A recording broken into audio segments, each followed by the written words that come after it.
they've done research is that teams that use tech the right way within sales are 30 to 50, 60% more effective. Can you imagine that? If you just go, if you put up like 50% extra without working any hour extra. Why are we not doing that? I'm hoping that this series, these 5 episodes, this is the fifth, people have followed it along, they've enjoyed it, they've listened, they've realized that it isn't that difficult. And actually, the answer to that is, I don't really know. And I want to get involved. And maybe they have started to already as a result. That was our goal, really, wasn't it? To just shine a light, say, hey, look, there's some good stuff there. It doesn't have to be so unobtainable, so difficult. You're listening to the Sales Today podcast, and I'm your host, Fred Copestake.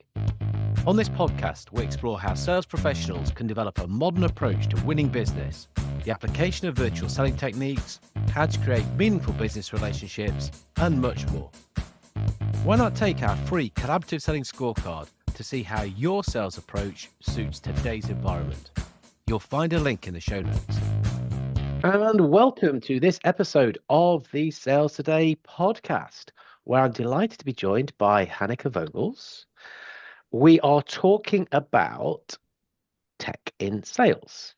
We are. And this is the 5th podcast in the series, the last one, as we've been through a basic sales framework, which is all about having the right opportunities, the right research, the right conversations, the right solutions.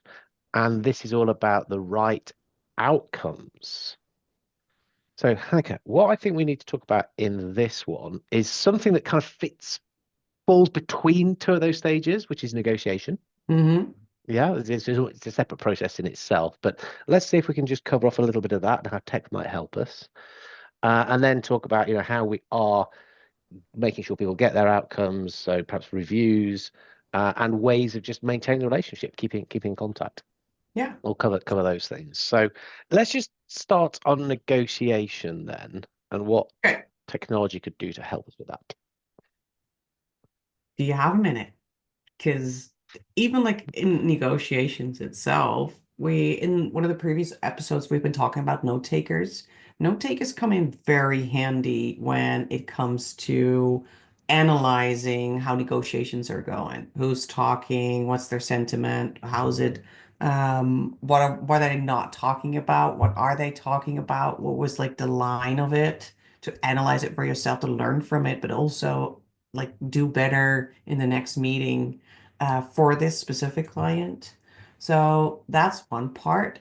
Next is, so when we're negotiating about stuff, we're always sending back and forth documents, right? With all of these contracts where lawyers are in the mix too, and sales is out of control over the entire situation. There are now just tools that help you do those negotiations better, where you put like you don't even have like the PDFs, and we've already declared them dead in sales. What's a We're not PDF? talking about it. We're Taking not those out of my talking about life. PDFs anymore. But you put your entire contracting into a system where you can make remarks per sentence or per article um, from both sides, and you do it, and you can see each other's remarks real time. The good thing about this is, one, it's very traceable what changed if you want to change it. You can also add suggestions in the future for yourself. So if this article is not accepted by your client, you now have a shadow article that you might use, but then you need to ask this back, or you need to take care of that. You can leave remarks for that. That makes a sales way more self-sufficient in negotiations. That helps, but it's also, again, very traceable what happened. In the long run, you can see where in the contracts the most discussions are. That can help you change your contract set to speed up any negotiation so you don't even have to go through that again. But also, if you have it in a system, raising prices, you don't, oh, there were like, you don't even have to worry about that. There were clients that had negotiated with us that we can't raise the prices of our services. Oh, who were they again? And then everybody starts to look, run around and find the people. With tools like this, it's just one press of the button. Who has that? Who has this specific article, or who has that article changed? And now you know, so you can make exceptions off of it for it. So that's like negotiation done 2025 style. Whereas nowadays, and especially like that's in the early stages still, AI is also helping you to form suggestions based on what both parties want. They can help you write that better. You'd still need to check it, but you don't even have to start with a clean sheet. There are already a general condition, a terms and condition checkers for specific situations. They're already out there. And that just speeds up that whole process. And you're no longer out of control. Where was that document? Oh, do you have the last one? Oh, you worked in the previous version. Oh gosh, now I have to check what changed. That that's just all gone then. Yeah. Yeah, no, I like it. I, as I'm listening to that, I'm thinking, awesome, good stuff. But part of me, there's a little alarm bell going in my head, Hmm. which is the let's be careful that we don't then let the tail wag the dog. In other words, that we've got this tech, so let's negotiate with the tech because it makes life easier. Whereas, really, if we can, for many negotiations, we should be doing this face to face. We need to be Yeah, looking but the other person. We need to be reading their response. We need to be understanding how that's affecting them. And you can play into somebody's hands if they're saying, oh, let's do it like this. It's easier. They don't want to be in that moment talking. that's the So, negative way of seeing this tech, and that's like the no, easy no, I'm way just, to do it. Because what this tech does is help you speed up on the nitty-gritty so you can filter out the 5 biggest issues. Say, hey, we can't solve this like this. Let's meet up. We now know and let's fix them all together. And at the moment where we're there, let's fix this together. We can do it. For me, negotiations have always been the moment where they said they want to work with you. Otherwise, they wouldn't step into that part of the process. yep, So I yep. already have them. They're already mine. And I only have one Yours. goal is to get to that signature as fast as I Yeah, can, because that's great. my job as a sales. So once we're at that point, I'm happy because they want it. They're not letting go. They're not walking away. They've invested too much. Yeah, interesting. I would still err towards wanting to be in person on that because I think that they can say and do stuff from behind. Certainly emails. I mean, you're talking slightly different tech on that. That said, to thrash out what the variables might be, because if we're not, again, it's prep, isn't it? I mean, we Yeah. negotiation is success is based on prep, but thinking, well, if we're not thinking, we're probably just going to be talking price. We're haggling like someone selling sunglasses on a beach to when you've already got sunglasses, which I always thought was weird. But if you're saying, right, give me more variables, give me more things, more stuff I can trade, more swapsies that we can do, stuff that they might be able to put into into the agreement, the more of those you have, the more is the likelihood of success. And we can come up with some really quite creative ways of making it happen Mm, to get to that point of agreement. So, or the terms of the agreement. So, um, yeah, I think we could certainly use it from that point of view. So, absolutely. and maybe even to practice. Maybe to practice. Ask the AI to play the counterparty. Yeah. Yeah. See what is likely to come back at you. So you think, whoa, Yeah. wasn't expecting that. And But if you've actually, I am listened now. to Yeah, but if you've listened to earlier episodes, you'd know that you can use these disc profile creating Oh, yeah, agents yeah, yeah. to help you understand it. You can even ask all of these tools to help you identify, hey, who is it? And then do like a negotiation about a specific part on with that specific stakeholder that you know is going to bring that point up. Yeah, Talking about prep. yeah, yeah, yeah, yeah. Very good. Okay, so negotiation, I just wanted to touch on that again. Mhm. All of these are a series of podcasts in themselves, but yes, Yeah, there are they tools, are. there's things, stuff we can do to enhance and then get us to the point we need to be.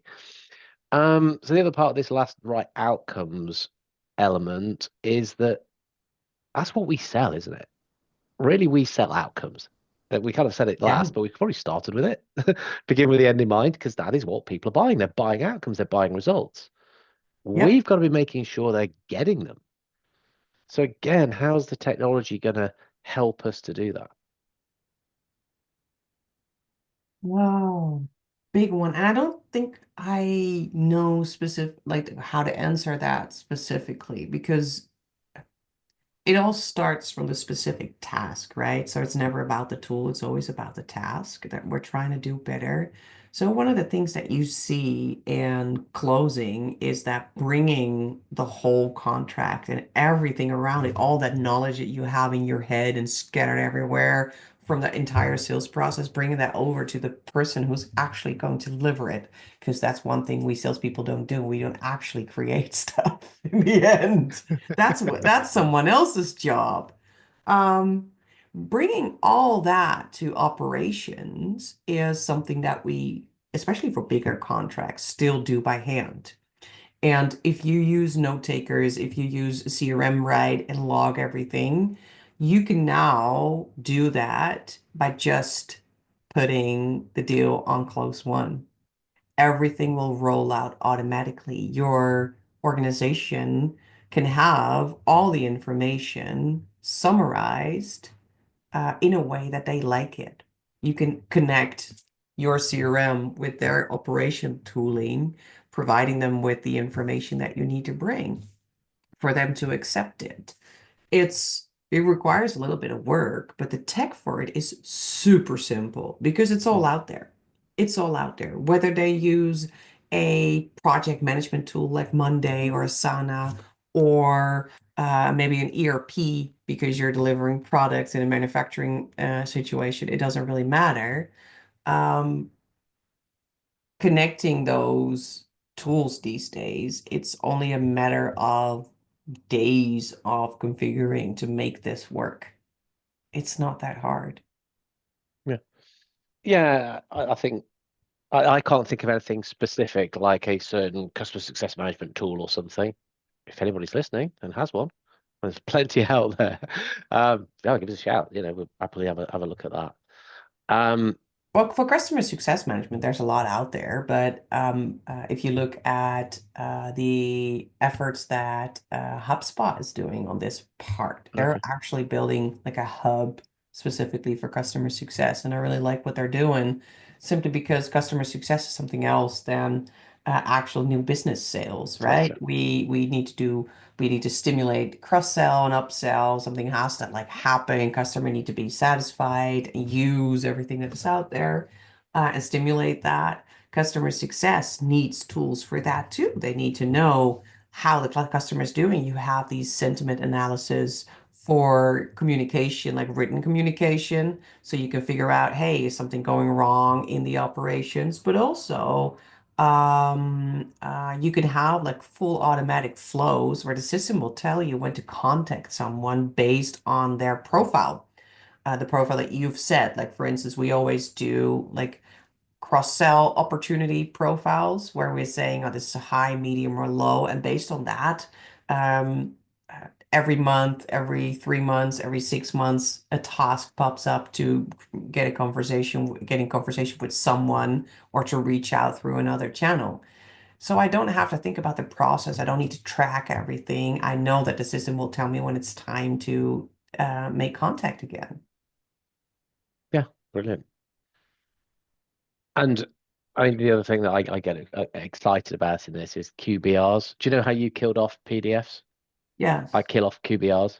Thank you. Yeah, I'm with you. QBRs. We Waste of should, time. we should do a Waste of march time. on that one. Waste of time. Here Yes. are a bunch of things I said I'd do, and I've done them. Are you going to give me a little attaboy? Are you going to give me a little tap on the head and say how well I've done? No, that's what I said I'd do. I paid to do that. People want to shout at me now. Good. Change it to QVR, quarterly value review, and talk about the stuff that the customer has been valuing. Yeah, what has been good? What's gone well? Now we might want to use some of the tech to prep to say, hey, look, here are some areas where we think that you're getting the value from it. But you tell us, and just take that discussion to a different place rather than just here are some numbers. Didn't we do well? Give us a reward. Well, no, we'll give you the reward. That's For what I take on it me, anyway. from a Simple. tech point of view, I really don't care how you call it and what you do it. The thing is, I really don't care from a tech point of view. As a sales and a sales leader, I do have an opinion about these things, but let's just kick that one out of the equation. Um, if you look at it, the thing is that as a manager, you expect something, right? You expect a certain level of insights, information, reflection, those kind of things in a specific format. And all of these salespeople start working on it and they do it way too late. And it's most of the time it's way too shallow. And you always have a couple of show offs who's doing well. I was one of these show offs. I always did quite well in these things because I know what they wanted to hear. So that's just Play how to the there's always audience. a couple of people who do this very well and being used as examples, and they usually bring something new into it, and then the next time everybody has to do it, so it's more work. We're assholes, I know, but you need to have a process for this. So state what you want to see, what the level is that you want to reach on it, how deep it needs to go, then decide, okay, what of this information that I'm asking for can I just grab from all of the work that has been done so I don't have to create it?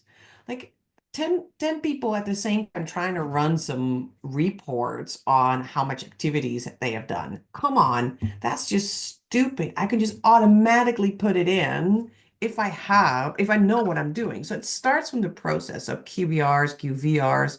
I really don't care how you want to call them. Decide what steps you need to take, decide on the level, and start thinking of where can I grab this information, and then just leave one chapter open for people to reflect on, because that's actually the most valuable part of it. The rest is just the way up to it. Let them do the work, and like that actually makes a difference. That's the thing that a machine that can never do. But gathering information, come on, man. It's Yeah. not the 1900s. Come on. Top 1900s. Oh, very good. Very good. The only other thing I'm thinking with right outcomes, and mainly because this is like just evolution of the whole relationship. It's just like doing stuff to build a relationship, keeping in touch. Mhm. I guess we've probably covered most of the actual tech to do that. Dropping stuff on LinkedIn, sharing valuable stuff because we're understanding people better, we're giving them information. Anything else in particular that, they are now a customer and we can be Well, I do have doing some stuff to. ideas about that. It's also in Mm, my book, Sales Tech. There's a whole chapter on this where I think that if you have clients to manage, you have all these different stakeholders to manage. People leave companies, new people are coming in. You'd want to keep track of that because you usually have way too many clients to check them every week. You forget, and then all of a sudden, one person is gone, and you haven't spoken to him in 3 months, and now there's a new guy in town, and you're toast. Because that's how we lose contracts, right? Well, there are now tools that help you identify who left the company. Like, because they tell on LinkedIn, that information is pretty easy to grab, put in your CRM and automate a trigger saying, hey, this person has a new job. You need to have a look at it. And also, that person having a new job means that you probably have a champion in another company that you haven't had on your list before. Wow, that's amazing. Go for it. So I think that automating that helps to keep track of all of your stakeholders within your clients. The other thing is that you tend to forget to contact these people, right? There's just Yeah. too many. You end up just only talking to the primary contact person, which is never the one making the decisions. That's the one who's like taking care of it operationally. just like a simple automation within your CRM that pops up a task every once in a while saying you need to contact, you need to invite them for a social event, you need to do this, you need to take them to a soccer game. You could just schedule that. And then sales sees the task and can say, oh, might not be the right time. I'm going to reschedule it for in a month or so, which is fine. It'll still be in control. But there's also moments where you can just automatically put in like an email. I've done it before, like with ending contracts, like for the renewal year before, all of a sudden there's a DM from the CEO saying, hey, you're a really valued customer. How's everything going? Like in a DM on LinkedIn, you can all bring that together. Do you know how powerful that is? You That's don't even very have to cool. think about it, but it works like a charm. And that staying in contact, that being very deliberate. So yeah, I love what you're saying there. One is like little reminder to self, but automate the reminder. Don't try and remember. Actually, no, I will do that. Or look, this is just going to happen. I don't even need to check that. It's just good practice. Yeah. Love it. Love it. That's actually quite simple, isn't it? That one. Wait, certainly the reminder in CRM. I mean, Well, I that's can make quite easy. everything very complex because there's a whole world behind this. But Yeah. in general, I think that we're making tech too complex because like the quick wins and the good ideas and the things that really makes our life as sales easier are usually pretty easy to grab. It's not that hard. It's not that hard to understand. It's just like what's a process? What are we doing repeatedly? What are we forgetting repeatedly? And then work on that and trying to figure out how to automate that. And if you're doing this for the first time, you probably need a lot of help, which is, yes, it costs money. You'll need a consultant or two for that. You need someone to implement it, but also help you define what to do.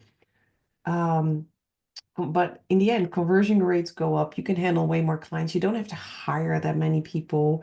And as a sales and as an individual sales, you're just going to be way more successful. They've done research is that teams that use tech the right way within sales are 30 to 50, 60% more effective. Can you imagine that? If you just go, if you put up like 50% extra without working any hour extra. Why are we not doing that?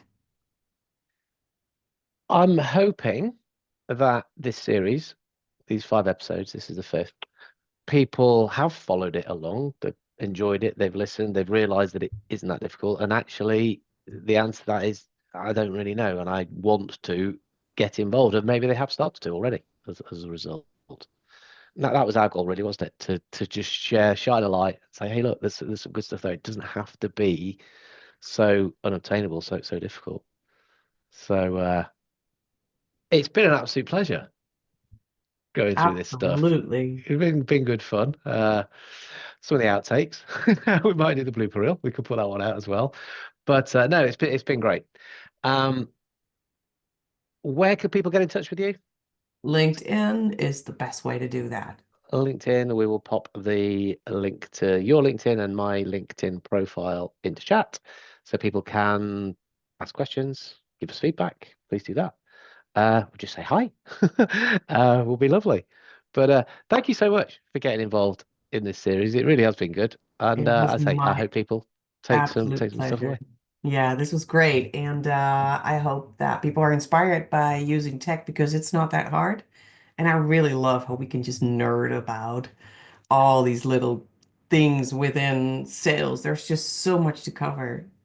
Such a There is beautiful so much to come. There profession. might be another series. Who knows? Thank you for listening to the Sales Today podcast with me, your host, Fred Copestake. I hope you've enjoyed what you heard today. If you did, please get in touch and hit subscribe. And remember, you can take the collaborative selling scorecard for free to check out how your sales approach works in today's environment. You'll find it in the show notes.